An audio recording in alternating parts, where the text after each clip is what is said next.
Baseball season is getting underway.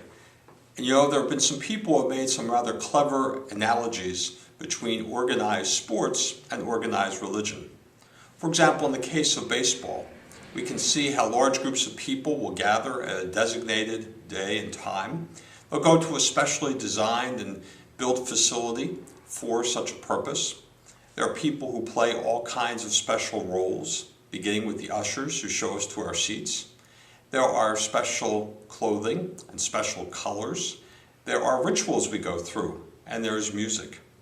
So we can think of all kinds of ways. I'm sure the more clever we want to get, the more we can come up with. Now, this isn't meant to disparage baseball in any way or any other kind of sport. I think it really tells us something about the human spirit where we want to gather together in a large group. We want to celebrate something. We need ritual in our life. We need to gather for such purposes. And isn't that what we do when we gather in church? We also gather as a community. We gather with those rituals of faith because they help us to respond to what we believe about God and how God touches our lives.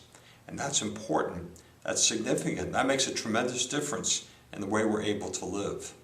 So as we begin these last few weeks of Lent, as we move towards Easter, we can realize that in many ways the rituals that we have grow in their intensity. Why, by the time we get to Easter, sometimes I think we go into sensory overload because there's such a significant thing to celebrate. We need everything to influence our senses to tell us that the resurrection of Christ is special. And so I urge you during these last few weeks of Lent to truly enter into the spirit of this holy season, to make the most of these days, to begin to think about how you will celebrate Holy Week and Easter, and how that can make such a difference in your life, the life of your loved ones as well.